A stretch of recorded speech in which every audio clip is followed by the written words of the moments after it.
আসসালামু আলাইকুম। সুপ্রিয় চাকরি প্রত্যাশী ভাই বোন, আশা করি সবাই অনেক ভালো আছেন। তো আমি শুরুতেই একটু দুঃখ প্রকাশ করে নিচ্ছি, আমাদের কিছু টেকনিক্যাল প্রবলেমের জন্য আসলে আমরা জাস্ট টাইমে শুরু করতে পারিনি। তো এই জন্য আসলে আমি দুঃখ প্রকাশ করছি। পাশাপাশি আপনারা ইতিমধ্যে জেনে থাকবেন যে আমাদের গতকালকে থেকে আমাদের যে ৭৫ দিনের চাকরি প্রত্যাশীর যে ফ্রি ব্যাচ চালু রয়েছে সেটা কিন্তু ফার্স্ট ক্লাস অলরেডি হয়ে গিয়েছে। বিশেষ করে আমাদের গণিত স্যার যিনি ক্লাস নিয়েছেন, সামিউল স্যার, উনি কিন্তু অত্যন্ত দক্ষ এবং সুন্দরভাবে আপনাদেরকে বুঝিয়েছেন। এবং আমি এইটা বিশ্বাস করি যে আপনারা যদি আমাদের সাথে থাকেন, অর্থাৎ আমাদের যে ৭৫ দিনের যে আমাদের কি বলবো রুটিন রয়েছে, সেটা যদি আপনারা সাথে থাকেন, ইনশাআল্লাহ এইটুকু কনফিডেন্স রাখতে পারেন যে আপনাদের চাকরির পরীক্ষার ক্ষেত্রে অন্তত এই 4টা বিষয়ে কোনো প্রবলেম হবে না। এবং স্পেশালি যদি আমি আমার সাবজেক্টের কথা বলি, বাংলা সাবজেক্টের কথা যদি বলি, আপনাদের কাছে হয়তো বা মনে হতে পারে যে সমসাময়িক সময় তো বাংলার প্রশ্নগুলো অনেক কঠিন হয়, আসলে বিগত প্রশ্ন পড়ে হবে কিনা বা এই 1000 প্রশ্নের মধ্যে কমন পড়বে কিনা। তো আমি আমার সাবজেক্টের কথা একটা বিষয় আপনাদেরকে খুব জোর দিয়ে ইনশিওর করছি, সেটা হচ্ছে আমার সাবজেক্টে যে 1000 প্রশ্ন দেওয়া হবে, আমি হলফ করে বলতে পারি কেউ যদি আমার প্রশ্নের 1000 প্রশ্ন আমি যেভাবে পড়াবো সেটা যদি দেখে বুঝে সেভাবে যদি পড়তে পারে, আমি খুব গ্যারান্টি এবং আত্মবিশ্বাসের সাথে বলতে পারি সে 70 থেকে 80% প্রশ্ন সামনে যে পরীক্ষাগুলো আছে, স্পেশালি নিবন্ধন, প্রাইমারি স্কুলের হেড টিচার এবং বিশেষের ক্ষেত্রে সে কমন পাবে আশা করি আমি ইনশাল্লাহ। হয়তো বা হুবহু সবগুলো কমন পড়বে না, কিন্তু আমি যে ব্যাখ্যাগুলো পড়াবো আশা করি এই ব্যাখ্যার মধ্য থেকে সবগুলো না হলেও অন্তত 80% প্রশ্ন অবশ্যই কমন পড়বে ইনশাল্লাহ।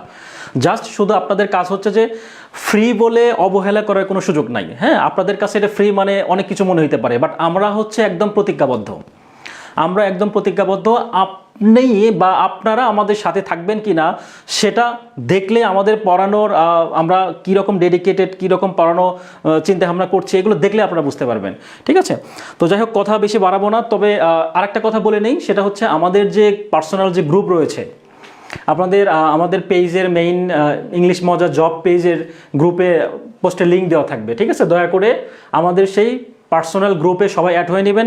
এবং অনেকে হয়তো বা বলতে পারেন যে আসলে আমাদের বেসিক থেকে পড়ানো দরকার কিনা বা বেসিক থেকে পড়লে হবে কিনা। তো একটা কথা শুধু আমি একটু বলবো, স্মরণ করে দিচ্ছি, সেটা হচ্ছে যে আপনি যখন কোনো ডক্টরের কাছে যাবেন কোনো অসুখের জন্য, তো সেই ডক্টর কিন্তু ভালো বোঝেন যে আসলে আপনার কি সমস্যা, আপনার আসলে কি বলে জ্বর হয়েছে নাকি টাইফয়েড হয়েছে, আপনার নর্মাল নাপা লাগবে নাকি আপনার অ্যান্টিবায়োটিক লাগবে, এই বিষয়টা কিন্তু যিনি ডক্টর উনি ভালো বোঝেন। তো সুতরাং আমরা যেই প্রশ্নগুলো অ্যানালাইসিস করার মাধ্যমে এবং বিভিন্ন গবেষণার মাধ্যমে যে 1000 প্রশ্ন সিলেক্ট করেছি, এটা নিঃসন্দেহে আপনারা মনে রাখেন, এইটুকু নিশ্চিত থাকেন, এইটুকু আত্মবিশ্বাস রাখেন, আমাদের প্রতি ভরসা রাখেন যে এই 1000 প্রশ্ন পড়লে ইনশাল্লাহ এনি পরীক্ষার জন্য 80% কমন পড়বেই ইনশাল্লাহ। তো ঠিক আছে, যাই হোক কথা না বাড়াই, তো শুরু করে দেই আমাদের প্রথম ক্লাসটা। তো তারপরে আমি একটু কমেন্ট দেখি। ওকে, আমি কথা না বাড়িয়ে শুরু করে দিচ্ছি। খেয়াল করুন, প্রথমে যদি বলা হয় এখানে ভাষার ক্ষুদ্রতম একক কি, এই প্রশ্নটা কিন্তু 18তম BCS থেকে শুরু করে ডাক অধিদপ্তরের জীবন বীমা এর অফিস সহকারী, এটা ভাবার কোনো কারণ নাই। এটা 2022 সালে যে অফিস সহকারী প্রশ্ন চলে আসছে তার মানে এটা BCS-এ আসবে না, ব্যাপারটা এরকম না। সুতরাং আমাদের যেই প্রশ্নগুলো থাকবে এগুলো 11তম থেকে শুরু করে একদম 20তম গ্রেড পর্যন্ত সবগুলো চাকরির জন্য প্রযোজ্য, সবগুলো চাকরির জন্য। আপনাদের এটা ভাবার কোনো কারণ না এটা শুধু BCS বা ইন্টার CA বা প্রধান শিক্ষক, এটা না, সবগুলো চাকরির জন্য। খেয়াল করলে বুঝবেন এখানে সেই প্রশ্নগুলোই সিলেক্ট করা হয়েছে। ঠিক আছে, তো খেয়াল করুন, দেখুন এখানে বলা হয়েছে ভাষার ক্ষুদ্রতম একক কোনটি। এইটা নিয়ে কিন্তু আমাদের পরীক্ষায় কয়েকদিন আগে আসছিল যে বাক্যের ক্ষুদ্রতম একক কোনটি। এটা নিয়ে কিন্তু আমাদের মধ্যে অনেক কাদা ছড়াছড়ি বলি বা অনেক কনফিউশন, দ্বিধাদ্বন্দ্ব, কে কোন প্রশ্ন অ্যান্সার দিচ্ছে, এটা নিয়ে অনেক কাহিনী হয়ে গিয়েছে। তো ব্যাপারটা হচ্ছে এটা আসলে মোটেও সেরকম ব্যাপার না। আমাদের এইটুকু মনে রাখতে হবে, বাংলা ভাষা এমন একটা জিনিস, এমন একটা বিষয়, বা বাংলা ব্যাকরণ এমন একটা হচ্ছে বিষয়, সেটা কিন্তু প্রতিনিয়ত চেঞ্জ হয়, পরিবর্তন হয়। ভাষা মাত্রই পরিবর্তনশীল। সুতরাং এই পরিবর্তিত বা পরিবর্ধন যে বিষয়গুলো, সেই বিষয়গুলো নিয়ে আমাদেরকে মানিয়ে নিয়ে কিন্তু আমাদের চলতে হবে। ঠিক আছে, এটা নিয়ে আমরা কাদা সরাসরি না করি। ওকে, প্রথম দেখুন, খেয়াল করুন ভাষার ক্ষুদ্রতম একক কি। তো তো ভাষার ক্ষুদ্রতম একক এবং ভাষার মূল উপাদান সম্পর্কে বোঝার আগে আমরা জাস্ট একটু জানার চেষ্টা করব যে আসলে ভাষার উপাদানটা আসলে কি। তো উপাদান বলতে আসলে কি বোঝায়? উপাদান বলতে বোঝায় যে কোনো একটা বিষয় নির্দিষ্ট কোনো কিছু যদি বোঝায় সেটা কিন্তু উপাদান। কীরকম একটু খেয়াল করুন, দেখুন আমি যদি এখানে লিখি চাল, হ্যাঁ চাল, তো এখন কথা হচ্ছে চাল থেকে কি হয়? চাল থেকে মুড়ি হয়, খই হয়, তারপর কি হয়? ভাত হয়, তারপর যত ধরনের বিস্কিট রয়েছে, প্রসেস ফুড রয়েছে, বা ম্যাক্সিমাম কিন্তু কি হয়, অর্থাৎ চালটা হচ্ছে মেইন। আর চাল থেকে যদি বলি মুড়ি, খই, তারপর হচ্ছে যে বিস্কুট, হ্যাঁ, তো এই বিষয়গুলো কিন্তু কি হচ্ছে, এই বিষয়গুলো কিন্তু অনেক কিছু হতে পারে। তো ফিক্সডটা কিন্তু আমার চাল, তো ফিক্সড যেটা সেটাই হচ্ছে নির্দিষ্ট। বা যদি বলা হয় আমাদের বাংলা বর্ণমালায় টোটালে বর্ণের সংখ্যা কতগুলো? বর্ণমালা তো একটি আমরা জানি, বাট বর্ণের সংখ্যা কতগুলো? 50টি। এখন আমি কি 50টি বর্ণ থেকে কি 51টি করতে পারবো বা 52টি করতে পারবো? সেই সুযোগ কি আছে? কখনোই না। তাহলে 50টি বর্ণটা হচ্ছে কি নির্দিষ্ট, তার নির্দিষ্ট যেটা হবে সেটা হচ্ছে কি উপাদান, যেটা নির্দিষ্ট সেটা হচ্ছে কি উপাদান। তাহলে প্রশ্ন করা হয় যদি ভাষার ক্ষুদ্রতম একক কি, একটু খেয়াল করুন এখানে যদি আমি বলি এটা হচ্ছে ধ্বনি বা বর্ণ থেকে কি হয়? শব্দ হয়। একটা ধ্বনি থেকে কিন্তু বা একটা বর্ণ থেকে কিন্তু আমরা জানি ক খ কিন্তু একটা বর্ণ, তো এই বর্ণগুলো থেকে কিন্তু অনেকগুলো শব্দ হয়, এই শব্দ থেকে কিন্তু অনেকগুলো বাক্য হয়, রাইট? এই বাক্য থেকে কিন্তু অনেকগুলো ভাষা তৈরি হয় যেগুলো আমরা মানুষের সাথে কনভারসেশন বা কথা বলার ক্ষেত্রে আমরা ব্যবহার করে থাকি। মূলটা কিন্তু কি? মূলটা কিন্তু আমাদের বর্ণ না বা ধ্বনি না। আমরা নিশ্চয়ই এটা জানি যে বর্ণ হচ্ছে কি? বর্ণ হচ্ছে ধ্বনিরই লিখিত রূপ, অর্থাৎ আমি যদি উচ্চারণ করি সেটা হচ্ছে ধ্বনি, আর যদি আমি লিখিতভাবে লিখি সেটা হচ্ছে কি? বর্ণ। ওকে, তো খেয়াল করুন আমি যদি এটাকে চাল হিসেবে চিন্তা করি, এখানে যদি চাল চিন্তা করি, বা আমি যদি এটাকে মাটি হিসেবে চিন্তা করি, তো মাটি থেকে কি হয় নর্মালি? ধরে ইট হয়, হ্যাঁ ইট হয়। তাহলে ইট থেকে কি হয়? সাপোজ ইট থেকে কি হয়? ইটের দেওয়াল হয় বা মাটির দেয়াল হয়। তো দেয়াল থেকে কি হয়? দেয়াল থেকে কিন্তু একটা ঘর হয়, একটা পূর্ণাঙ্গ শেপ দাঁড় করানো যায়। তাহলে আমরা মাটিকে যদি মূল ধরি, বা এরকম ধ্বনি এবং বর্ণকে যেভাবে আমরা মূল ধরেছি, মাটিকেও কি করব? সেরকম মূল ধরবো। তাহলে মূল যদি হয় তাহলে মাটির থেকে ইট হয়, ইট থেকে দেয়াল, এবং দেয়াল থেকে একটা পূর্ণাঙ্গ ঘর। একই রকম ধ্বনি বা বর্ণ থেকে কি হয়? অনেকগুলো হাজার হাজার লক্ষ লক্ষ কোটি কোটি শব্দ হয়, সেখান থেকে কোটি কোটি বাক্য, দেন হচ্ছে ভাষা। এখন একটু খেয়াল করুন, যদি বলা হয় ভাষার ক্ষুদ্রতম একক কোনটি, বা যদি বলা হয় ভাষার ক্ষুদ্রতম একক বা ভাষার উপাদান একই জিনিস, এটা একটু মাথায় রাখবেন। উপাদান এবং ক্ষুদ্রতম একক, ঠিক আছে? উপাদান এবং ক্ষুদ্রতম একক কি জিনিস? একই জিনিস। তো এই জিনিসটা আমাদের মনে রাখার জন্য যেটা করতে হবে সেটা হচ্ছে যে যদি বলা হয় একটু খেয়াল করুন প্লিজ, যদি বলা হয় ভাষার উপাদান কি, বা যদি ভাষার মূল উপাদান কি, তাহলে অ্যান্সার কি হবে? এই যে মূল মানে কি? রুট, মানে নির্দিষ্ট করা, যেটার কোনো আসলে চেঞ্জ নাই। তার মানে কি? এটা মূল থেকে আসছে শব্দ, দেন বাক্য। তার মানে আমি এখানে ভাষার মূল উপাদান কি হচ্ছে? এখানে সরাসরি ধ্বনি বা বর্ণের কাছে চলে আসছে। একই রকম যদি বলা হয় ভাষার ক্ষুদ্রতম একক কি, বর্ণ বা ধ্বনি। যদি বলা হয় বাক্যের ক্ষুদ্রতম একক কি, সেম, ধ্বনি বা বর্ণ। যদি বলা হয় বাক্যের মূল উপাদান কি, এটাই হবে। যদি বলা হয় শব্দের মূল উপাদান কি, সেম। যদি বলা হয় শব্দের ক্ষুদ্রতম একক কি, তাহলে কি হচ্ছে? ধ্বনি বা বর্ণ। অর্থাৎ মরাল অফ দ্য স্টোরি হচ্ছে বা সামারিটা হচ্ছে এইটা, যে আমরা যখন কি করব, উপাদান চিন্তা করব বা ক্ষুদ্রতম একক যখন আমরা চিন্তা করব, তখন কি হবে? যদি ভাষা হয়, ভাষার মূল উপাদান বা ভাষার ক্ষুদ্রতম একক ধ্বনি বা বর্ণ। বাক্যের মূল উপাদান বা ক্ষুদ্রতম একক ধ্বনি বা বর্ণ। শব্দের মূল উপাদান বা ক্ষুদ্রতম একক সিম্পল, ধ্বনি বা বর্ণ। তাহলে এখন কথা হচ্ছে ধ্বনি হবে না বর্ণ হবে? আমরা কিন্তু জানি বর্ণ হচ্ছে কি লিখিত রূপ, আর ধ্বনিটা হচ্ছে কি মুখ দিয়ে উচ্চারিত রূপ। তো সুতরাং এটা ধ্বনি হবে অ্যান্সার, ঠিক আছে? তাহলে যদি প্রশ্ন খেয়াল করি ভাষার ক্ষুদ্রতম একক কোনটি, তাহলে কি অ্যান্সার হবে? এটা ভাষার ক্ষুদ্রতম একক, আমরা এটা হচ্ছে ভাষা। তাহলে এর ক্ষুদ্রতম একক কি আমরা জানি কি? মূলটা কি? মূল মানে নির্দিষ্ট, এটা কোনো চেঞ্জ নাই। তার মানে হচ্ছে কি অ্যান্সার? এটার অ্যান্সার হচ্ছে কি? ধ্বনি অ্যান্সার হচ্ছে, রাইট? এটার অ্যান্সার হচ্ছে ধ্বনি। ওকে, এখন আমরা দ্বিতীয় প্রশ্নে যদি দেখি, খেয়াল করুন, বলছে বাংলা লোকসাহিত্যের প্রাচীনতম সৃষ্টি কি কি? বাংলা লোকসাহিত্যের প্রাচীনতম সৃষ্টি কি কি? তো এইটা যদি বলা হয়, তো লোকসাহিত্য হচ্ছে কি আসলে এটা জানতে হবে আমাদের। লোকসাহিত্য হচ্ছে যে সাধারণ মানুষের মুখের ভাষা, যেটা আসলে প্রজন্মের পর প্রজন্ম থেকে চলে আসছে। অর্থাৎ মানুষ মুখে বলতে বলতে একটা পর্যায়ে চলে আসছে ভাষাটা, বাট সেটা লিখিত কোনো রূপ নেই। এটাই হচ্ছে কি? লোকসাহিত্য। হ্যাঁ, এটা হচ্ছে লোকসাহিত্য। তো কথা হচ্ছে লোকসাহিত্যের প্রাচীনতম সৃষ্টি কি? লোকসাহিত্যের মধ্যে কিন্তু প্রবচন রয়েছে, ছড়া রয়েছে, গীতিকা রয়েছে, লোককথা বা লোকগীতি সব কিছুই রয়েছে। তো যদি বলা হয় লোকসাহিত্যের প্রাচীনতম সৃষ্টির কথা যদি বলে, তাহলে কি অ্যান্সার হবে? প্রবচন, ছড়া ও ধাঁধা। হ্যাঁ, প্রবচন, ছড়া ও ধাঁধা। ওকে, নেক্সট প্রশ্নে আমরা যাই। আমি আরেকটু স্মরণ করিয়ে দেই যে আমাদের কিন্তু টোটালে কি বলে, প্রতিদিন আমি 35টা করে প্রশ্ন সলভ দিব। প্রতিদিন আমি 35টা করে প্রশ্ন সলভ দেবো। টোটালে আমি 30টা ক্লাস নেব, যেখানে কিনা 1000-এর মতো প্রশ্ন হবে টোটালে।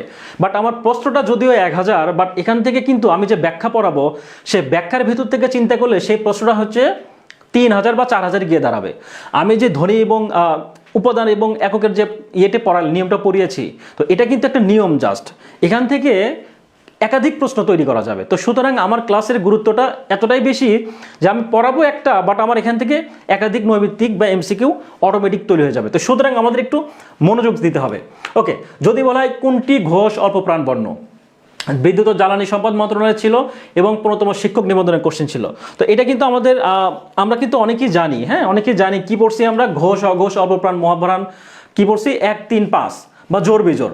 তো আমরা এভাবে না পড়ে আমরা একটু টেকনিক্যাল ওয়াই পড়ার চেষ্টা করবো। হ্যাঁ, একটু টেকনিক্যালি চেষ্টা করব। তো টেকনিক্যালি যদি বলি, একটু খেয়াল করুন প্লিজ। হ্যাঁ, যদি আমি এভাবে যদি আমি কয়েকটা বর্ণ লিখি, ক, খ, গ, ঘ, উ, হ্যাঁ, তারপর চ, ছ, বর্গীয় ঝ, ইয়, ট, ঠ, ড, ঢ, মূর্ধন্য, এগুলো আপনারা নিশ্চয়ই জানেন। হ্যাঁ, তারপরও ত, থ, দ, ধ, দন্তন্য। হ্যাঁ, এখন কথা হচ্ছে যে আমরা যে এখানে 25টা বর্ণ লিখলাম, আমি যে এখানে 25টা বর্ণ লিখলাম, একটু খেয়াল করি তো। আমরা কিন্তু এটাকে পড়ে আসছি যে 1 থেকে 5 পর্যন্ত দেয়া আছে। 1 নাম্বার হচ্ছে যে অঘোষ ধ্বনি, 3 নাম্বার অঘোষ ধ্বনি, 5 নাম্বার হচ্ছে কি নাসিক্য এবং মহাপ্রাণ ধরে। এই তো প্রথম দুটো অঘোষ। বাট আমরা একটু অন্য টেকনিকে শিখবো। কীরকম টেকনিক একটু খেয়াল করি। আমাদের কাছে যদিও একটু খেয়াল করি প্লিজ। হ্যাঁ, আমরা যদি প্রথমে একটা আয়তাকার রাখিয়ে নেই, ওপরে যদি লিখবো কি অঘোষ, ওপরে লিখবো কি অঘোষ, আর নিচে লিখবো কি ঘোষ।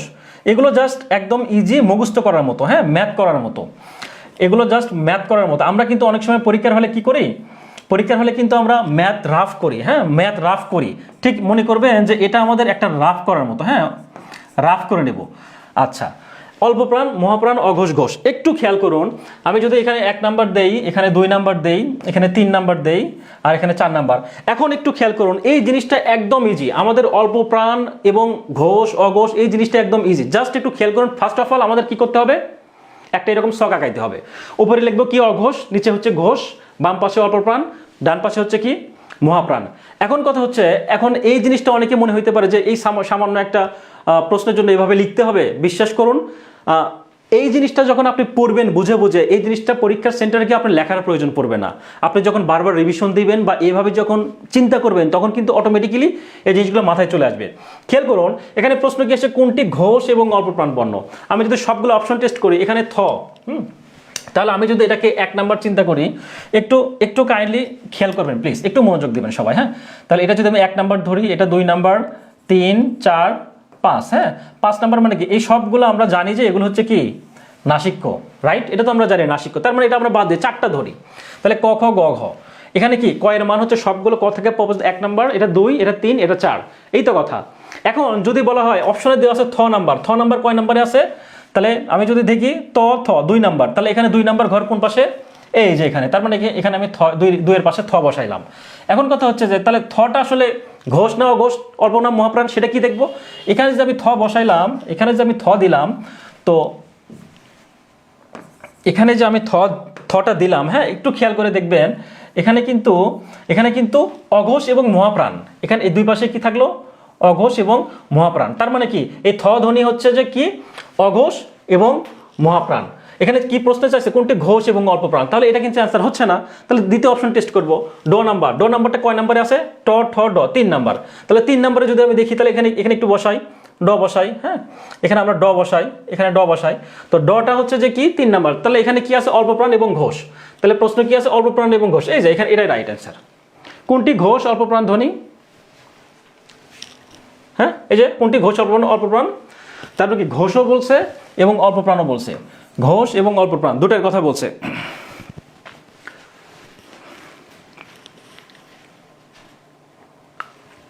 তার মানে কি এই অ্যান্সারটা হচ্ছে কি ড নাম্বারটা। এখানে যেহেতু প্রশ্ন আছে কোনটি ঘোষ এবং অল্প প্রাণ, তাহলে ঘোষ এবং অল্প প্রাণ যদি বলে এখানে ঘোষ এখানে অল্প প্রাণ, নিশ্চয়ই আমরা এটা বুঝে গেছি। আবার একটু খেয়াল করুন যে এখানে অপশন আছে কি ভ নাম্বার, ব ভ, হ্যাঁ ব ভ, ব ভ এবং কোন পাশে আছে একটু খেয়াল করি, প ফ ব ভ 3 নাম্বার, তাহলে 3 নাম্বার এখানে কি 3 নাম্বার এখানে কি ভ নাম্বার, এটাও অ্যান্সার হচ্ছে 3 নাম্বার। যদি বলা হয় প ফ ব ভ 4 নাম্বার, সরি এটা 4 নাম্বারে, তো 4 নাম্বার যদি বলা হয় এভাবে 4 নাম্বার যদি বলা হয় তো 4 নাম্বারে হচ্ছে ভ, তাহলে 4 নাম্বারে ভ এখানে কি আছে মহাপ্রাণ এবং ঘোষ, তাহলে কি হবে মহাপ্রাণ এবং ঘোষ অপশনে নাই, এটা সঠিক অ্যান্সার না। তো সুতরাং আমরা যেটা পেলাম সেটা হচ্ছে যে ঢটা হচ্ছে যে 3 নাম্বারে আছে, তো ঢটা যেটা যেহেতু 3 নাম্বার তো দুই পাশে যেটা আছে ঘোষ এবং অল্পপ্রাণ, এটাই অ্যান্সার। তো এভাবে ঘোষ এবং অঘোষ, মহাপ্রাণ এবং অল্পপ্রাণ যত টাইপ আছে এই 25টা বর্গের বা এই 25টা যে বর্ণ রয়েছে সবগুলো বর্ণ আমরা জাস্ট এই বৃত্তের ভিতরে এই ছকের ভিতরে এই সংখ্যার ভিতরে বসিয়ে দেব, তাহলে আমাদের আর আলাদা করে মুখস্থ করার প্রয়োজন পড়বে না। ওকে, আর 5 নাম্বার যে সিরিয়াল সেটা কিন্তু আমরা জানি, এটা হচ্ছে কি এটার নাম হচ্ছে কি নাসিক্য। নাসিক্য, নাসিক্য মানে কি নাসিক্য না মানে কি না মানে নাই, নাই নাই মানে কি অল্প, অল্প মানে কি এই সবগুলো কি এগুলো সবগুলো হচ্ছে কি অল্প প্রাণ, নাসিক্য বা অল্প প্রাণ, এটা একটু মাথায় রাখবো, হ্যাঁ এগুলো সবগুলো হচ্ছে নাসিক্য বা অল্প প্রাণ। আর মহাপ্রাণ মহা মানে কি অনেক, আর নাই মানে কি কম, তার মানে নাসিক্যর লাস্ট ঘরগুলো সবগুলো হচ্ছে নাসিক্যর ক্ষেত্রে পড়বে, আর নাই দন্তন্যতে নাই দন্তন্যতে না, তো এইভাবে মনে রাখতে পারি, এটা হচ্ছে অল্প প্রাণ। ওকে, এখন একটু খেয়াল করুন আমরা 3 নাম্বার প্রশ্ন একটু দেখবো। 3 নাম্বার প্রশ্ন কি বলছে, 4 নাম্বার প্রশ্ন কি বলছে, শরীর থেকে শরীর শব্দটিকে ধ্বনি পরিবর্তনে কোন নিয়মের মধ্যে পড়ে। শরীর এবং শরীর আমরা কিন্তু এই জিনিসগুলো কিন্তু অনেক পড়িয়েছি বা পড়েছি, হ্যাঁ সেটা হচ্ছে যে দুটো সমবর্ণের যদি একটির পরিবর্তন হয় সেটার নাম আমরা কি জানি, বিষমীভবন। এটা কিন্তু পরীক্ষাতে অনেক সময় এরকম করে সংজ্ঞা সরাসরি সংজ্ঞা তুলে দেবে, বলবে যে দুটো সমবর্ণ মানে কি একই রকম বর্ণ, তো দুটো যখন একই রকম বর্ণ হবে তাদের যখন একটি পরিবর্তন হবে সেটাকে আমরা কি বলবো, বিষমীভবন। তো এখানে খেয়াল করুন সংজ্ঞাটা যেহেতু দেয়া নাই আমরা নিয়মটা দেখবো কি বলছে এখানে, শরীর র এখানে 2টা র আছে, এখানে 2টা র এর পরিবর্তে কি হয়েছে একটা র চেঞ্জ হয়ে অন্য একটা বর্ণ বসছে, অর্থাৎ দুটো সমবর্ণর পরিবর্তে দুটো সমবর্ণের একটি পরিবর্তন হয় সেটা হচ্ছে কি বিষমীভবন। তার আমরা যদি একটু উদাহরণ দেখি, যদি বলা হয় লাল, দুটো সমবর্ণ মানে কি দুটাই লাল দুটাই ল, তাহলে একটি পরিবর্তন লাল থেকে কি হবে নাল হবে, একটি পরিবর্তন হয়ে গেছে, রাইট। আবার যদি বলা হয় আনানস, হ্যাঁ খেয়াল করুন একটু আনানস, আনানস থেকে কি হবে, আনারস থেকে হবে আনারস, আনারস থেকে কি হবে আনারস। কেন, এই যে দুইটা বর্ণ দুটো সমবর্ণ একটি পরিবর্তন, তার মধ্যে 2টা দন্তন্য এই যে একটি পরিবর্তন র হয়ে গেছে, এখানে হচ্ছে কি এখানে দন্তন্য হয়ে গেছে। তো ব্যাপারটা হচ্ছে যে বিষমীভবনের সংজ্ঞাটাই হচ্ছে এরকম বা নিয়মটা হচ্ছে এরকম, দুটো সমবর্ণের একটির পরিবর্তনকে হচ্ছে বিষমীভবন হবে সেটা। ওকে, এবার দেখুন এক কথায় প্রকাশ বা জিজ্ঞাসার সম্প্রসারিত রূপ কি, এগুলো কিন্তু মুখস্থ বেস আসলে বোঝানোর কিছু নাই, তারপরও আমি আপনাদেরকে এই প্রশ্নগুলো ইনক্লুড করেছি এই কারণে যাতে করে গুরুত্বপূর্ণ যেই বিষয়গুলো বারবার পরীক্ষায় আসে, একটু জিনিস খেয়াল করে দেখুন এখানে 40তম বিসিএসে আসছে, 43-এ আসছে, 44-এ আসছে, তার মানে কি আপনি বুঝতে পারতেছেন যে এই প্রশ্নটা এক বিসিএসেই রিপিট হয়েছে কতবার। তো সুতরাং আমার পরামর্শ থাকবে যে আমাদের যে প্রশ্নগুলো এখানে রয়েছে সবগুলোই গুরুত্বপূর্ণ এবং সুপার ইম্পর্টেন্ট বলা যায়, ঠিক আছে, সেইভাবে প্রশ্নটা সাজিয়ে নেওয়া হয়েছে। তো সুতরাং এগুলো সবগুলোই আপনারা খুব গুরুত্ব সহকারে পড়ার চেষ্টা করবেন।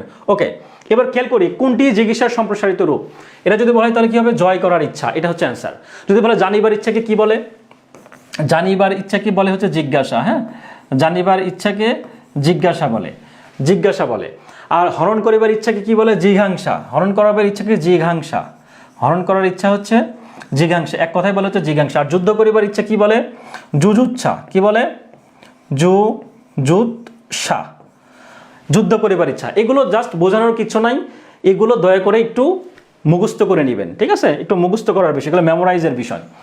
আচ্ছা, এবার দেখুন কাশবনের কন্যা গ্রন্থটির লেখককে, কাশবনের কন্যা গ্রন্থটির লেখক কিন্তু শামসুদ্দিন আবুল কালাম।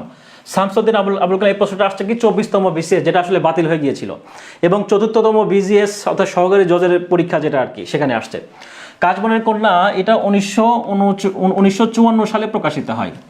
কাশবনের কন্যা 1954 সালে প্রকাশিত হয় শামসুদ্দিন আবুল কালামের। হ্যাঁ, তো কাশবনের কন্যার দুটা চরিত্র কথা যদি বলা হয়, চরিত্রের কথা যদি বলো, অনেক সময় কিন্তু পরীক্ষায় আসে, বিশেষ পরীক্ষায় অনেক সময় প্রশ্ন দেয় যে অমুক গল্প বা অমুক অনুষ্ঠানের চরিত্র কি। তো চরিত্রের কথা যদি বলা হয়, হ্যাঁ, দুটা গুরুত্বপূর্ণ চরিত্র আমি লিখেছি, একটা হচ্ছে হোসেন, আর একটা হচ্ছে কি শিকদার। এটা খুবই গুরুত্বপূর্ণ, শিকদার। হ্যাঁ, হোসেন এবং শিকদার, এই দুইটা প্রশ্ন চরিত্রটা খুব আসে, খুবই গুরুত্বপূর্ণ, এটা একটু খেয়াল করবেন। ওকে, এবার নেক্সটের কথা বলি। তো নেক্সট প্রশ্ন, কোনটি সঠিক? এখানে বলছে, আচ্ছা তার আগে একটা কথা স্মরণ করিয়ে দেই। আপনাদের হয়তো বা মনে হইতে পারে যে আমরা যে ফ্রি আপনাদের সার্ভিস দিচ্ছি, এটা আসলে কতটা অথেন্টিক বা কতটা আসলে ইফেক্টিভ হবে। সেটা হচ্ছে যে আমাদের কিন্তু পার্সোনাল যে গ্রুপটা রয়েছে, সেই গ্রুপে কিন্তু আমাদের সকল ক্লাস সিকোয়েন্স অনুযায়ী থাকবে, এবং সকল ক্লাসের স্লাইড, পিডিএফ সব কিছু আপনাদেরকে প্রোভাইড করা হবে। এবং আপনাদের যদি কোনো প্রশ্ন জিজ্ঞাসা থাকে, বা আপনাদের যদি কোনো অভিযোগ বলি, পরামর্শ বলি, যেটাই থাকুক না কেন, আপনারা গ্রুপে অবশ্যই পোস্ট করবেন বা আমাদেরকে মেসেজে জানানোর চেষ্টা করবেন। আমরা সেই বিষয়গুলোকে গুরুত্ব সহকারে দেখে রিকভার করার চেষ্টা করব। ওকে, প্রশ্নে আসি। গোরাটা আসলে কি? গোরা কিন্তু একটা রবীন্দ্রনাথের বিখ্যাত একটা কি উপন্যাস। গোরা হচ্ছে রবি ঠাকুরের বিখ্যাত উপন্যাস। হ্যাঁ, রবি ঠাকুরের বিখ্যাত উপন্যাসের নাম হচ্ছে কি, এটা গোরা। এটা কিন্তু নাট্যগ্রন্থ না, এটা হচ্ছে একটা উপন্যাস।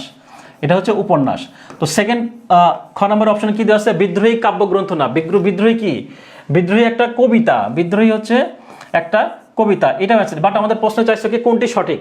পথের দাবি কি? পথের দাবি কিন্তু শরৎচন্দ্রের কিন্তু কি একটা বিখ্যাত উপন্যাস, পথের দাবি। হ্যাঁ, পথের দাবি শরৎচন্দ্র চট্টোপাধ্যায়ের বিখ্যাত উপন্যাস। তার মানে কি এটাই অ্যান্সার হচ্ছে, যেহেতু বলছে কোনটি সঠিক, এটা সঠিক অ্যান্সার। 71-এর দিনলিপি, এটা হচ্ছে কি 71-এর দিনলিপি সেটা হচ্ছে জাহানারা ইমামের, এটা উপন্যাস না, এটা হচ্ছে কি স্মৃতিকথা। হ্যাঁ, এটা হচ্ছে স্মৃতিকথা, জাহানারা ইমামের স্মৃতিকথা। আচ্ছা, এখন খেয়াল করুন, আমরা নেক্সট প্রশ্নে যাই। এখানে কিন্তু এটা পথের দাবি কিন্তু 1926 সালে এটা প্রকাশিত হয়, পথের দাবি।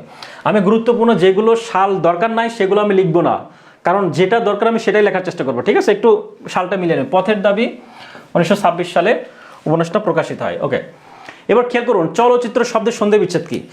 এই নেমের মধ্যে থেকে কিন্তু এবার রিসেন্ট একটা প্রাইমারি পরীক্ষায় প্রশ্ন ছিল, যেরকম উল্লাস, লয় ল থাকলে কি উচ্চারণ হয়, বা কিভাবে সন্ধি বিচ্ছেদ করতে হয়, এরকম প্রশ্ন কিন্তু ছিল।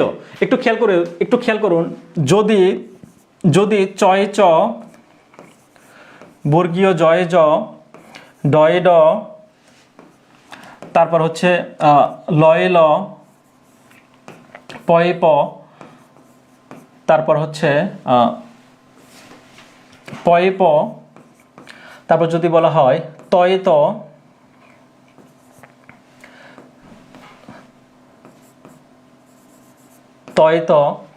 তো এই বিষয়গুলো কিন্তু পরীক্ষার জন্য এই নিয়মের মধ্যে থেকে কিন্তু সচরাচর পরীক্ষা হয়ে থাকে। খেয়াল করুন, এখানে চলচ্চিত্র বানানোর ক্ষেত্রে কি ছিল? দুইটা ব্যঞ্জন বর্ণ, অর্থাৎ কি চয় চ, বর্গীয় জয় জ, ডয় ড, লয় ল, পয় প, তয় ত। তো এই শব্দগুলো যদি থাকে বা এই বর্ণগুলো যদি দ্বিত্ব হয়, তাহলে সেটা আসলে নিয়ম কি? এটার নিয়ম জাস্ট সিম্পল, প্রথম চটা উঠে যাবে। প্রথম চয়ের জন্য কি বসবে?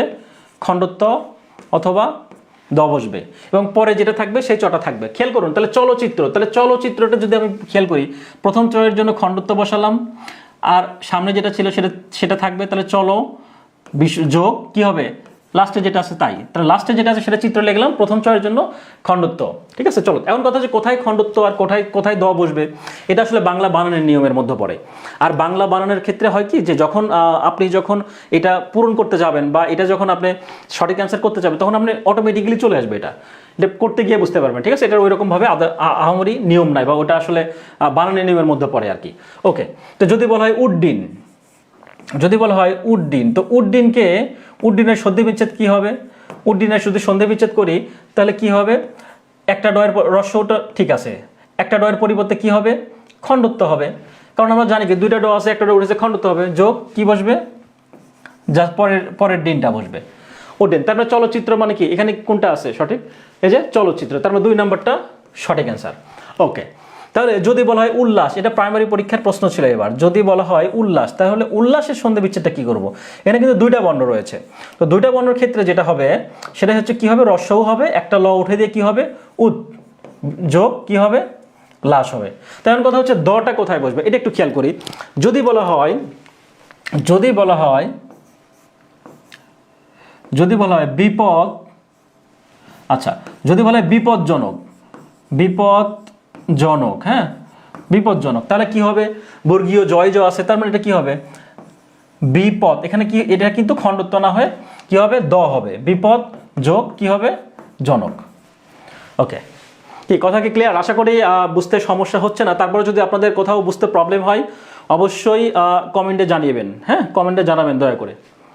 ওকে, একটু খেয়াল করুন 9 নম্বর প্রশ্ন, যেটা কি আসাদের ষাট কবিতার লেখককে। আসাদের ষাট কিন্তু একটা খুব ইম্পর্টেন্ট একটা কবিতা, এটা হচ্ছে শামসুর রহমানের। আসাদের ষাট কবিতা নিয়ে একটা ব্যাকগ্রাউন্ড রয়েছে, সেটা কীরকম, এটা যখন 1969 সালের গণঅভ্যুত্থানের সময় হয় তখন কিন্তু আসাদ নামে যে ব্যক্তি ছিল সে কিন্তু ঢাকা বিশ্ববিদ্যালয়ের ইতিহাসের ছাত্র ছিল। তো 1969 গণঅভ্যুত্থানের সময় যখন আন্দোলন হয়, যখন মিছিল হয়, তখন আসাদ নামে যে স্টুডেন্ট ছিল, যে ব্যক্তিটা ছিল, সে কিন্তু একটা পর্যায়ে নিহত হন, গুলিবিদ্ধ হয়ে মারা যান। তো তার যে রক্তমাখা লাল যে শার্টটা ছিল, রক্তমাখা শার্ট, সেই শার্টটাকে কেন্দ্র করেই মূলত শামসুর রহমান লিখেছেন আসাদের শার্ট নামে, কিন্তু সেই ব্যক্তিটা কিন্তু সেই আসাদ। এটা হচ্ছে 1969 সালের 20 জানুয়ারি, 1969 সালের 20 জানুয়ারি কিন্তু কি হয়, আসাদ হচ্ছে মারা যান। হ্যাঁ, 1969 সালে 20 জানুয়ারি আসাদ হচ্ছে কি হন, নিহত হন। তার নিহত হওয়ার পরে তার শরীরের যে শার্ট রয়েছে সেই শার্টটাকে নিয়ে তার যারা সহযোদ্ধা ছিল ছাত্ররা কি করে, মিছিল করে। তো মিছিল করার সময় সেটাকে কেন্দ্র করে বা সেই শার্টটাকে নিয়েই শামসুর রহমান একটা কবিতা লিখেছেন, সেটার নাম হচ্ছে আসাদের শার্ট। তিনি ঢাকা বিশ্ববিদ্যালয়ের ইতিহাস বিভাগের ছাত্র ছিলেন। তিনি যখন MA পড়তেন তখন তিনি নিহত হন। ওকে, রবীন্দ্রনাথ ঠাকুরের রূপক ধর্মী নাটক কোনটি? খেয়াল করুন, রূপক ধর্মী, এখানে তাসের দেশ হচ্ছে সঠিক অ্যান্সার। তো তাসের দেশ কবিতা নাটকটি, রূপক ধর্মী নাটকটা কিন্তু নেতাজি সুভাষচন্দ্র বসু, কাকে উৎসর্গ করেছিলেন? নেতাজি সুভাষচন্দ্র বসু। নেতাজি হচ্ছে সুভাষ, হ্যাঁ সুভাষচন্দ্র বসুকে কি করেছিলেন, উৎসর্গ করেছিলেন। কে করেছিলেন? রবীন্দ্রনাথ ঠাকুর করেছিলেন। হ্যাঁ, এটা হচ্ছে যে তাসের দেশ। আর বিসর্জন হচ্ছে কি, বিসর্জনটাও নাটক। শ্যামা, এটা হচ্ছে নৃত্যনাট্য, এটাও রবীন্দ্রনাথ ঠাকুরের নৃত্যনাট্য, এটাও রবি ঠাকুরের। হ্যাঁ, এগুলো হচ্ছে রবি ঠাকুরের। এখানে সবগুলোই রবীন্দ্রনাথ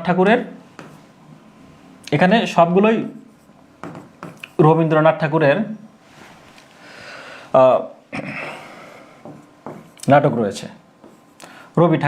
রবীন্দ্রনাথ ঠাকুর বা সংক্ষেপে রবি ঠাকুর। ওকে, এবার আমরা পরবর্তী প্রশ্ন দেখব। 49 বায়ু মানে কি? 49 বায়ুর বাগধারার অর্থ হচ্ছে বদমেজাজি। এগুলো বাগধারা আপনারা একটু মুখস্থ করার চেষ্টা করবেন। আচ্ছা, শব্দের সঠিক বানান কি? শব্দের সঠিক বানান নির্ণয় করুন। খেয়াল করুন, এখানে হ্যাঁ এখানে দয়ে রস্যু এবং দয়ে দীর্ঘ নিয়ে কিন্তু একটা নিয়ম রয়েছে, দয়ে রস্যু এবং দয়ে দীর্ঘ, অর্থাৎ রস্যকার এবং দীর্ঘকার নিয়ে একটা নিয়ম রয়েছে। সেই নিয়মটা হচ্ছে কি, যদি দূরত্ব বোঝায়, দূরের কোনো কিছু বোঝায়, যদি কোনো কিছু বোঝায় সেটা হচ্ছে কি বসবে, দীর্ঘ। কীরকম খেয়াল করুন, যদি বলা হয়েছে দূরদৃষ্টি, হ্যাঁ যদি বলে হচ্ছে দূরদৃষ্টি, বা যদি বলে হচ্ছে দূরদর্শন, তো এই সব কিছু কিন্তু দূরের কোনো কিছুকে বোঝাচ্ছে। হ্যাঁ, দূরদর্শন। বা যদি বলা হয় দূরবীক্ষণ, এটা কিন্তু দীর্ঘও হবে, হ্যাঁ হ্রস্বও হবে না, দূরবীক্ষণ।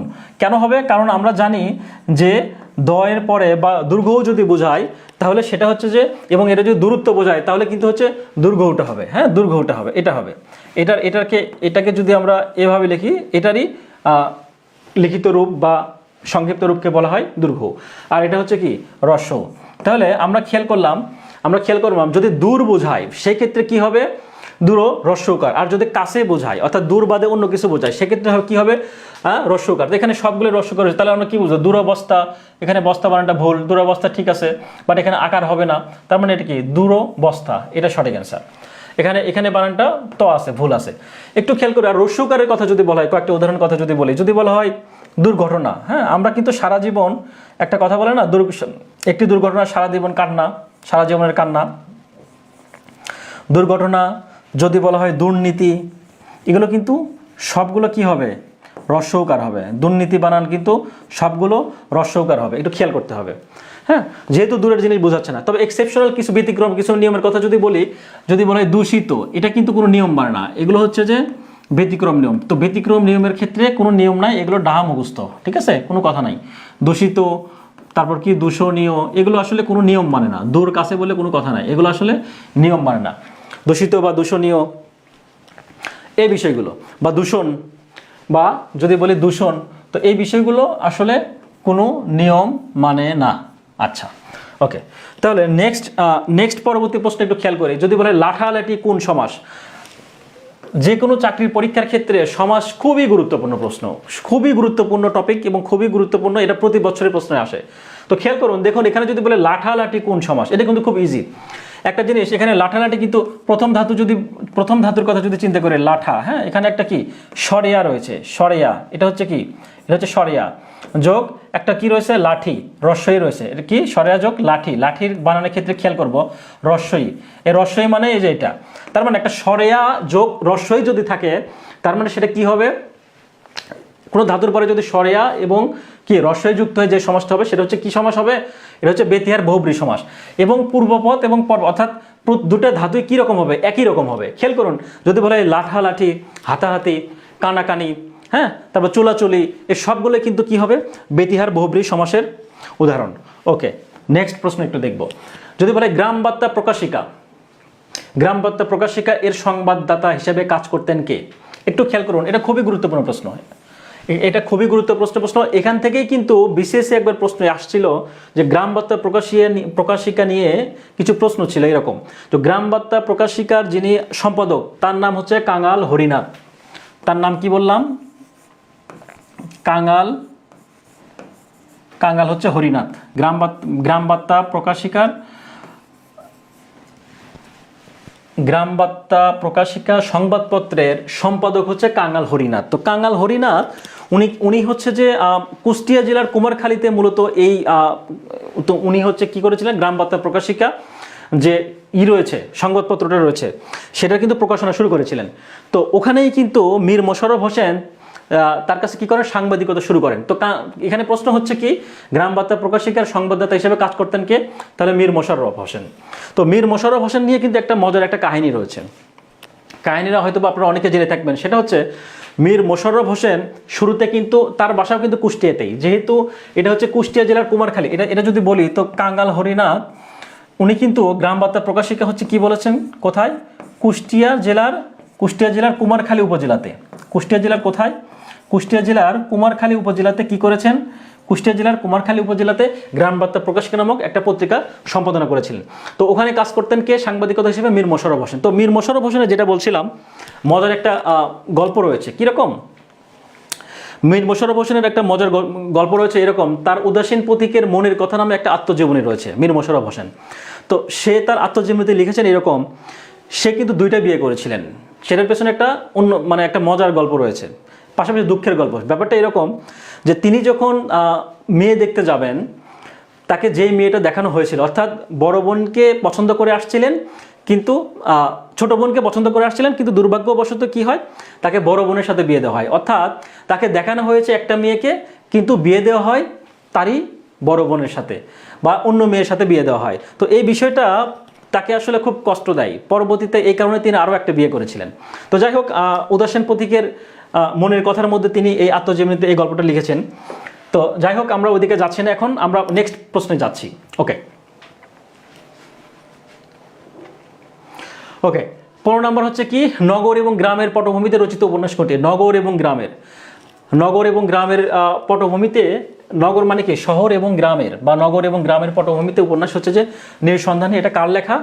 এটা হচ্ছে আনোয়ার পাশার লেখা। বাদ বাকি অপশন একটু খেয়াল করি, বাদ বাকি অপশনগুলোতে দেখি আগুন পাখি। আগুন পাখি কার লেখা?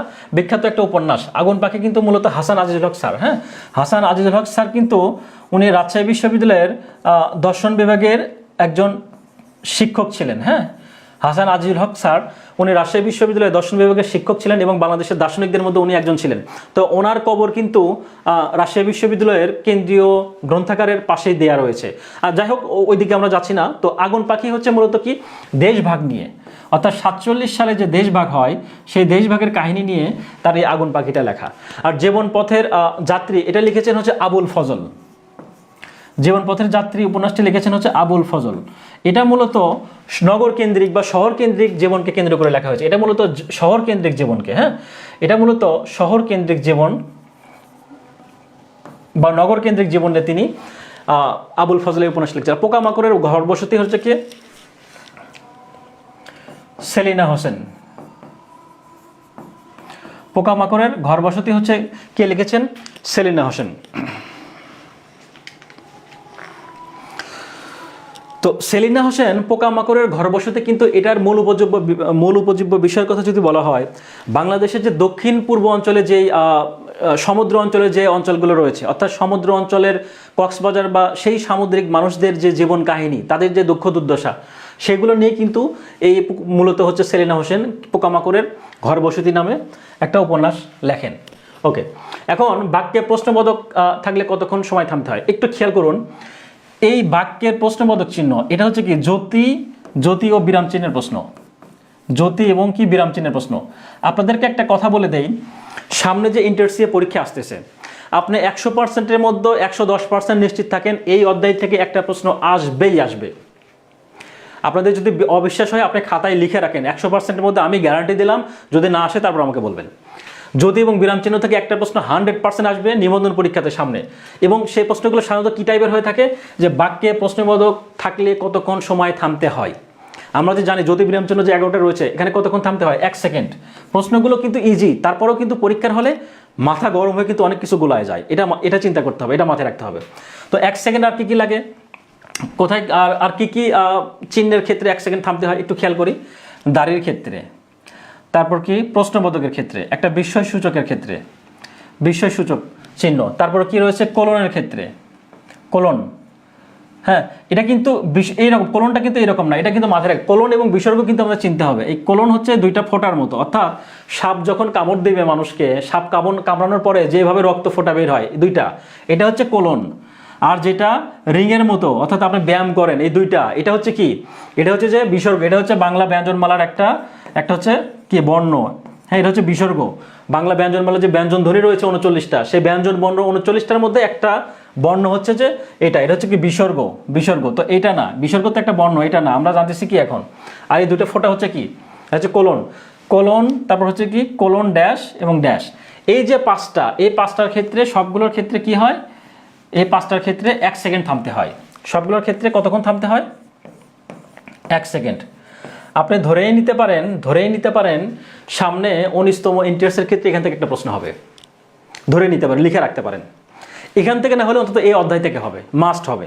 ওকে, আমরা পরবর্তী পর্যায়ক্রমে বিভিন্ন ধরনের যে নিয়মগুলো রয়েছে, একটা নিয়মের মধ্যে কিন্তু আমরা অনেকগুলো প্রশ্ন কভার করব। খেয়াল করে দেখুন, প্রশ্ন আসছে কিন্তু বাংলা প্রশ্নবোধক, বাক্যের প্রশ্নবোধক তাহলে কতক্ষণ থামতে হয়? 1 সেকেন্ড। বাট আমি পড়লাম কয়টা? 5টা, 1টা 2টা 3টা 4টা 5টা 6টা প্রশ্ন কিন্তু কভার করে এখানে। খেয়াল করে দেখুন, ব্যাখ্যা সহ পড়লে এটাই সুবিধা। ওকে, নেক্সট দেখবো সূর্যের প্রতিশব্দ কি। সূর্যের প্রতিশব্দ, এগুলো মুখস্থ করার বিষয়, এগুলো বোঝার কিছু নাই। সূর্যের প্রতিশব্দ হচ্ছে আদিত্য, বিধু মানে হচ্ছে চন্দ্র, শশাঙ্ক, সুধাংশু সবগুলো হচ্ছে কি, এগুলো সবগুলোর অর্থ হচ্ছে কি চন্দ্র বা হচ্ছে কি চাঁদ, চন্দ্র বা হচ্ছে চাঁদ। হ্যাঁ, এগুলো চন্দ্র বা হচ্ছে কি চাঁদ। আচ্ছা, নেক্সট দেখবো এটা কি ব্রাহ্মণবাড়িয়ার বিশিষ্ট রূপ কি, অর্থাৎ এটার বিশিষ্ট রূপ কি। তো এরকম যুক্তবর্ণ কিন্তু পরীক্ষায় খুবই আসে, হ্যাঁ, মাঝে মধ্যে আসে, স্পেশালি কি বলবো, আসলে বিশেষ পরীক্ষাতে কিন্তু অনেক প্রশ্ন হয়ে থাকে এরকম। ওকে, তো এটার যদি সংক্ষিপ্ত রূপ যদি এভাবে বলা হয়, হ্যাঁ, ব্রাহ্মণবাড়িয়ার, হ্যাঁ, এটা যদি বলা হয় তাহলে কি হবে, বানান খেয়াল করবো আমরা কিন্তু এই অক্ষর, এই বর্ণটাকে চিন্তা করবো, আমরা কিন্তু একটা বাক্য হিসেবে, একটা শব্দ হিসেবে চিন্তা করবো, তাহলে আমাদের সুবিধা। যে খেয়াল করুন, ব্রাহ্মণবাড়িয়া, আমরা উচ্চারণ ক্ষেত্রে কি হবে, ব্রাহ্মণবাড়িয়া, হ আসে না, হ প্লাস মু। এভাবে আপনি যখন শব্দ আকারে মুখস্থ করার চেষ্টা করবেন বা শব্দ আকারে বোঝার চেষ্টা করবেন, তখন কিন্তু আপনার জন্য অনেক ইজি হয়ে যাবে।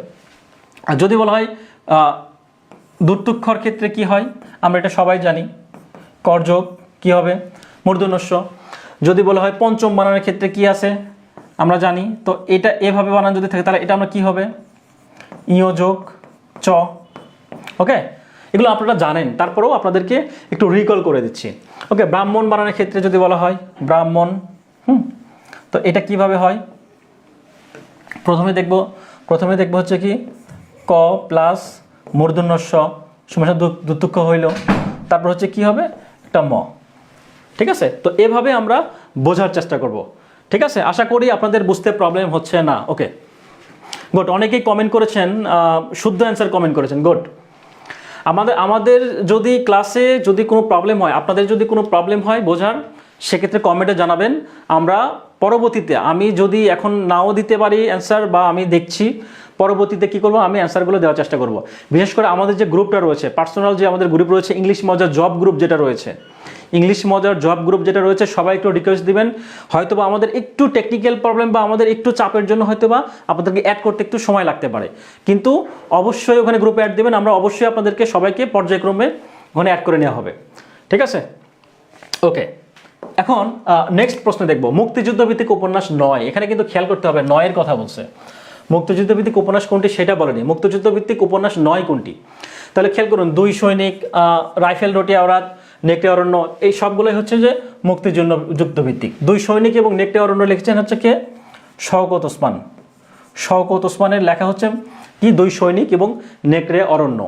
আর রাইফেল রটি আওরাত তো আপনারা জানেন সবাই, অনেক গুরুত্বপূর্ণ এবং ইম্পর্টেন্ট একটা কি বলবো উপন্যাস, আনোয়ার পাশা। হ্যাঁ, আনোয়ার পাশা লিখেছেন কে, রাইফেল রটি।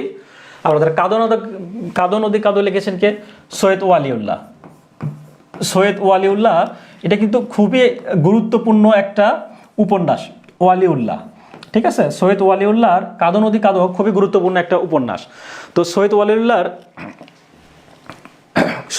কাদো নদী কাদো, এটা মূলত সাধারণ মানুষের, এটার যে ব্যাকগ্রাউন্ড বা উপযোগ্য বিষয়টা হচ্ছে এরকম, সাধারণ মানুষের যে সংগ্রামের গল্প, স্পেশালি হচ্ছে নারীদের যে তাদের যে সংগ্রাম করতে হয়, নারীদের যে অবহেলার পাত্র, সে বিষয়গুলো নিয়ে কিন্তু কাদো নদী কাদোতে উপন্যাসে ফুটে উঠেছে। ওকে, একটু খেয়াল করুন, একদম ইজি প্রশ্ন। যদি বলছে কি এখানে মনের ভাব প্রকাশের প্রধান মাধ্যম কোনটি, এখানে এইটা খেয়াল করতে হবে, প্রধান মাধ্যম। আমরা তো সবাই জানি বাকযন্ত্রের সাহায্যে যদি আমরা কোনো কিছু প্রকাশ করি এবং মনের ভাব যদি প্রকাশ করি, সেটা হচ্ছে কি, এটা হচ্ছে কি ভাষা। তাহলে এই সংজ্ঞাটা এখানে বলা হয়েছে যে মনের ভাব প্রকাশের প্রধান মাধ্যম কিন্তু ভাষা। তবে আমাদের কিন্তু বইয়ে একটা জিনিস নাই বললেই চলে, সেটা হচ্ছে আমরা কিন্তু 3টা মাধ্যমে ভাষা প্রকাশ করতে পারি। কিন্তু সংজ্ঞায় দেওয়া আছে, বই আপনি খেয়াল করে দেখবেন 9, 10 বা ইন্টারের যে বই রয়েছে, বাংলা বোর্ড বই, ওখানে খেয়াল করে দেখবেন যে বাকযন্ত্রের মাধ্যমের কথা উল্লেখ করা হয়েছে, বাট আরও যে অপশনগুলো রয়েছে সেগুলোর কথা দেওয়া নাই। একটু খেয়াল করুন, আমি পর্যায়ক্রমে আসছি। এখানে বলা হয়েছে কি, মনের ভাব প্রকাশের ক্ষেত্রে বাকযন্ত্রটা মাস্ট লাগবে। বাকযন্ত্র মানে কি, আমরা মুখ দিয়ে উচ্চারণ করি যেটা, হ্যাঁ, বাক মানে কি, আমরা মুখ দিয়ে যেটা উচ্চারণ করি সেটা হচ্ছে কি বাকযন্ত্র। তো মুখের উচ্চারণের মাধ্যমে আমরা একভাবে জানতে পারি, মনের ভাব প্রকাশ করতে পারি।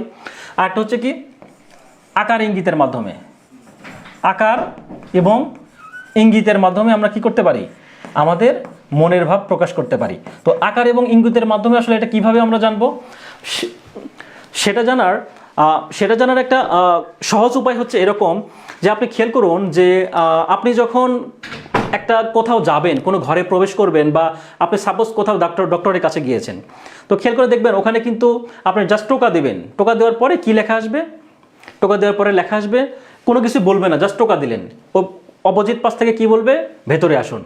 তার মানে কি, আপনার টোকা দেওয়ার শব্দটা হচ্ছে কি, may I come in sir, আমি কি আসতে পারি ভিতরে। তাহলে আপনি তো কথা বলেননি, তাহলে এটা তো একটা অর্থ প্রকাশ করলো, তাই না। তাহলে এটাই হচ্ছে আকার এবং ইঙ্গিতের মাধ্যমে। যদি আর একটা হচ্ছে কি লেখনের মাধ্যমে, আবার আর একটা কথা যদি চিন্তা করি, আপনি হচ্ছে কি লিখিতের মাধ্যমে বা লেখনির মাধ্যমে। তো আপনি ডক্টরের কাছে গিয়েছেন, বাইরে লেখা যে দয়া করে জুতা খুলে প্রবেশ করুন, এখানে কিন্তু আপনাকে কেউ বলেও নি, ইঙ্গিত দেয়নি, কিছু করে, জাস্ট লেখা আছে। তার মানে আমরা 3টা মাধ্যমে জানলাম। ঠিক আছে, ওকে। এখন আসে 21 নম্বর, পুকুরে মাছ আছে। এখানে পুকুর কোন অধিকরণ কারক, আমরা জানি পুকুরটা আসলে, এখানে খেয়াল করুন যে আধারাধিকরণের যে প্রকার রয়েছে, বৈষয়িক অধিকরণ, অভিব্যাপক অধিকরণ এবং ঐকদেশিক, এই যে 3টা প্রকার রয়েছে, এই 3টা প্রকারের মধ্যে বলছে কি পুকুরে মাছ আছে। খেয়াল করুন, পুকুরে মাছ কি সব জায়গায় আছে, নাই তো সব জায়গায়। পুকুরের মাছ কিন্তু একটা নির্দিষ্ট জায়গায় আছে, আবার এরকম অন্য অন্য জায়গায় আছে, ছোটাছুটি অবস্থায় আছে। তো যদি অনির্দিষ্ট জায়গায় থাকে সেটা হচ্ছে কি ঐকদেশিক। সেটা হচ্ছে কি অ্যান্সার হচ্ছে যে ঐকদেশিক। যদি সবটা জুড়ে থাকে, অর্থাৎ পুকুরে যদি পানি আসে এটা যদি বলে, পুকুরে পানি তো সবটা যুগে, আপনাকে যদি বলে একটু পানি নিয়ে আসুন, তো আপনি পুকুরে যাবেন আর বালতিতে করে পানি নিয়ে আসবেন সাথে সাথে। যদি বলেন মাছ নিয়ে আসেন, তো আপনি মাছকে পাবেন সাথে সাথে নিয়ে আসতে পারবেন না, কারণ মাছ অ্যাভেলেবল না, মাছ ছড়ায় ছিটে আছে। বাট পুকুরে পানি আছে, এটা কিন্তু পুরোটা পুকুর জুড়ে অবস্থান করছে, তার মানে কি অভিব্যাপক, সারাটা ব্যাপ্তি জুড়ে। যদি বলা হয় অভিব্যাপক হচ্ছে কি সারাটা পুরোটা জায়গা জুড়ে যদি থাকে সেটা হচ্ছে অভিব্যাপক, আর যদি সিঙ্গেলভাবে যদি থাকে সেটা হচ্ছে কি ঐকদেশিক। মৃন্ময়ী রবীন্দ্রনাথ ঠাকুরের কোন ছোট গল্পের নায়িকা? মৃন্ময় হচ্ছে সমাপ্তি গল্পের নায়ক। তাহলে কে? নায়ক হচ্ছে কি অপূর্ব। হ্যাঁ, নায়কের নাম জানলাম অপূর্ব কৃষ্ণ, এটা হচ্ছে যে নায়ক। নায়কের নাম হচ্ছে কি আমরা জানলাম মৃন্ময়ী, আর নায়কের নাম হচ্ছে কি অপূর্ব। ওকে, মান শব্দের বিপরীত শব্দ কি? মান শব্দের বিপরীত শব্দ হচ্ছে অপমান। মীর মোশাররফ হোসেনের ছদ্মনাম কি? মীর মোশাররফের ছদ্মনাম হচ্ছে গাজী মিয়া। হ্যাঁ, মীর মোশাররফ হোসেনের ছদ্মনাম হচ্ছে কি গাজী মিয়া। যদি বলা হয় বনফুল কার ছদ্মনাম? বলাইচাঁদ মুখোপাধ্যায়। যদি বলা হয় ভ্রমর, সমরেশ বসু। হ্যাঁ, সমরেশ বসু। আর জরাসন্ধ হচ্ছে কার? জরাসন্ধ হচ্ছে চারুচন্দ্র চক্রবর্তী। জরাসন্ধ হচ্ছে চারুচন্দ্র চক্রবর্তী। চারুচন্দ্র, এটা একটু লিখে দেয়, হ্যাঁ, এটা একটু আনকমন। জরাসন্ধ হচ্ছে চারুচন্দ্র চক্রবর্তী। এটা হচ্ছে কার? জরাসন্ধের হচ্ছে যে ছদ্মনাম। ওকে, এবার দেখবো বাংলা সাহিত্যের প্রথম সার্থক উপন্যাস কোনটি? আমরা জানি দুর্গেশ নন্দিনী, যেটা কিনা 1865 সালে কি হয় প্রকাশিত। দুর্গেশ নন্দিনীর সাথেই সামঞ্জস্যের একটা রায়নন্দিনী নামে একটা উপন্যাস লেখা হয়। সেই রায়নন্দিনী কে লিখেছেন? রায়নন্দিনী লিখেছেন হচ্ছে কি ইসমাইল হোসেন সিরাজি। রায়নন্দিনী লেখেন কে? ইসমাইল হোসেন সিরাজি। ওকে, এবার 25 নম্বরটা একটু 26 নম্বর, ইংরেজি প্রিফিক্স শব্দের বাংলায় কি বলে? উপসর্গ। ওকে, বাংলা ভাষায় মুদ্রিত প্রথম গল্পের নাম নির্দেশ করুন। প্রথম গল্পের নাম হচ্ছে কি বাংলা ভাষায় নির্মিত প্রথম? এটা হচ্ছে কি গদ্য গ্রন্থ।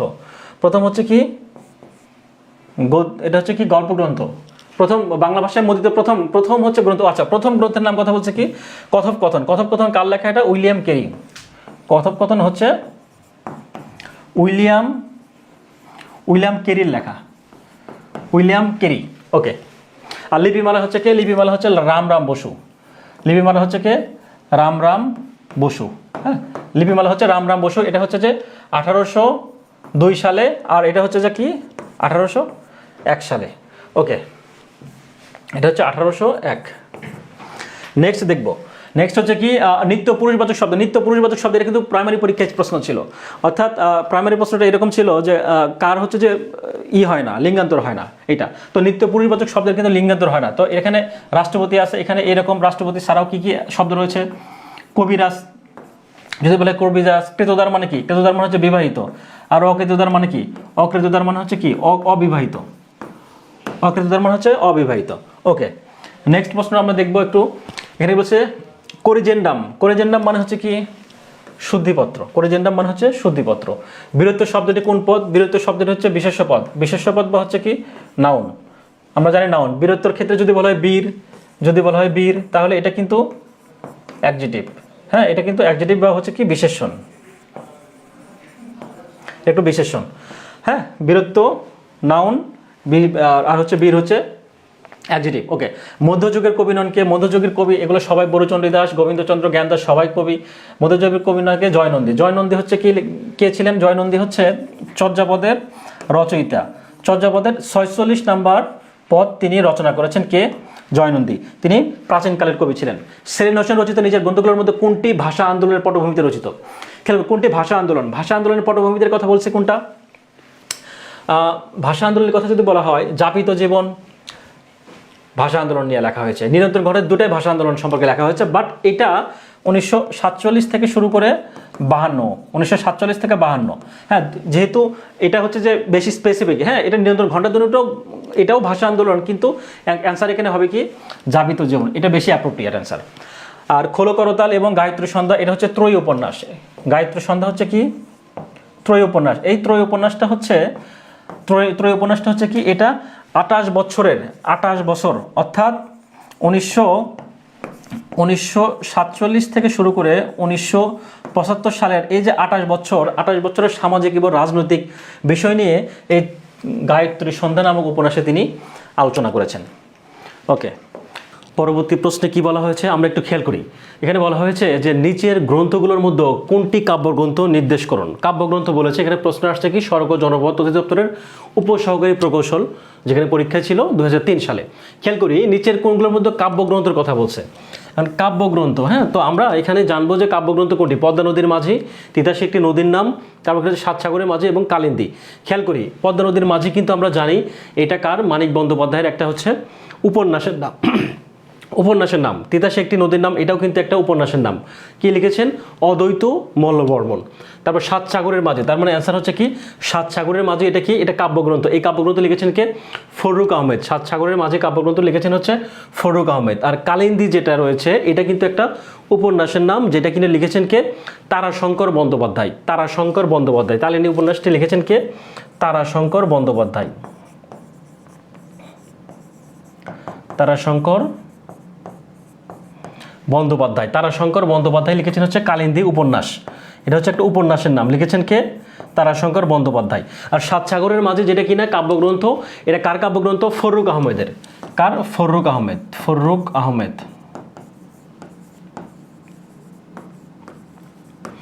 ফররুখ আহমেদের কাব্যগ্রন্থের নাম হচ্ছে কি সাত সাগরের মাঝে। এই কাব্যগ্রন্থটি মূলত কি হয়েছে, এই কাব্যগ্রন্থে টোটালে কতগুলো কবিতা রয়েছে যদি বলা হয়, তাহলে বলবো যে এই কাব্যগ্রন্থ মোট হচ্ছে 19টি কবিতা রয়েছে।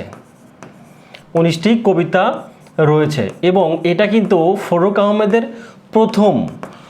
আহমেদের প্রথম এবং শ্রেষ্ঠ কাব্যগ্রন্থের কথা যদি বলা হয়, সেটা কিন্তু এই সাত সাগরের মাঝি, যেটা কিনা এই কাব্যগ্রন্থে 19টি কবিতার কথা বলা হয়েছে। এবং এই কাব্যগ্রন্থটা কিন্তু উৎসর্গ করেছিলেন কাকে যদি বলা হয়? ফররুখ আহমেদ সাত সাগরের মাঝেই কাব্যগ্রন্থটি কাকে উৎসর্গ করেছিলেন? তার অ্যান্সার হচ্ছে কি হবে? আল্লামা ইকবালকে। তাহলে আমরা একটু লিখে দেই, আল্লামা ইকবালকে কিন্তু এই কাব্যগ্রন্থটি উৎসর্গ করেছিলেন। আল্লামা ইকবালকে উৎসর্গ করেছিলেন কোন কাব্য? সাত সাগরের মাঝেই। লিখেছেন কে? ফররুখ আহমেদ। আচ্ছা, আমরা নেক্সট প্রশ্ন দেখব, আমাদের ধর্ম হোক ফসলের সুষম বন্টন। এখানে দুইটা প্রশ্ন খুব গুরুত্বপূর্ণ, একটু খেয়াল করুন।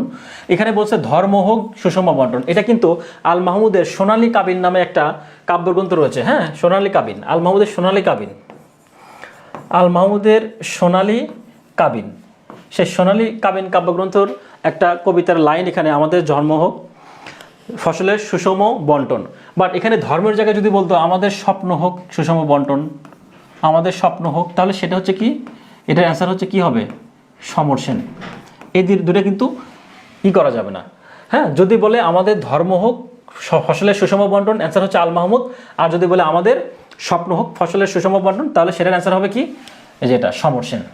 ওকে, নেক্সট দেখবো এবং শেষ প্রশ্ন এটাই, সেটা হচ্ছে কি বাংলা সাহিত্যের ইতিহাসে কাকিল্যা গ্রাম কেন উল্লেখযোগ্য? আমরা নিশ্চয়ই এটা জানি, শ্রীকৃষ্ণ কীর্তন কাব্য।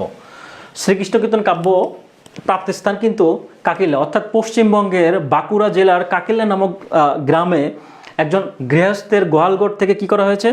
শ্রীকৃষ্ণ কীর্তন কাব্য, অর্থাৎ গৃহস্থের গোয়ালঘরের কি টিনের চালের নিচ থেকে শ্রীকৃষ্ণ কীর্তন কাব্য পাওয়া হয়েছে। এটা কত সালে পাওয়া হয়? এটা হচ্ছে 1909 সালে। আর বাংলায় যদি বলা হয় তাহলে হবে 1316 সালে এটা পাওয়া হয়। ঠিক আছে, এটা কে পান? এটা কলকাতা বিশ্ববিদ্যালয়ের বাংলার অধ্যাপক।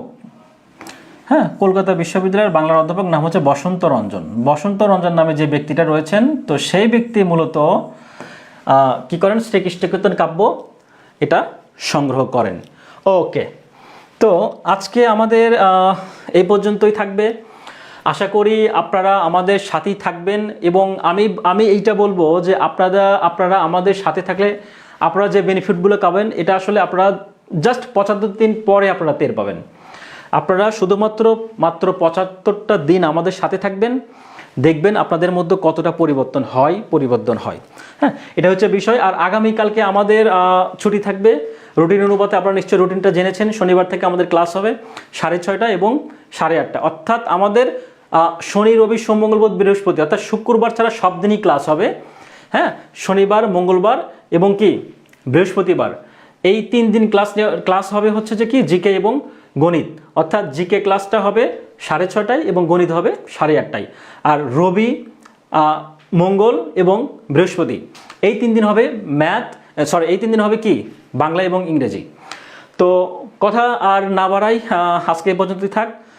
আর পরবর্তী ক্লাসে ইনশাল্লাহ দেখা হবে। আর বাংলার, বিশেষ করে বাংলার যে কোনো বিষয় আপনাদের যদি কোনো জানার বলুন আর যেটাই বলুন না কেন, অবশ্যই আমাদের গ্রুপে অ্যাড হয়ে নেবেন এবং আমাদেরকে কমেন্টে জানাবেন। ইনশাল্লাহ আমাদের জায়গা থেকে সর্বোচ্চটা সাপোর্ট দেওয়া হবে আপনাদেরকে। তো আজকে এই পর্যন্ত থাকবে। ভালো থাকবেন সবাই, সুস্থ থাকবেন। আসসালামু আলাইকুম। দেখা হবে ইনশাল্লাহ পরবর্তী ক্লাসে।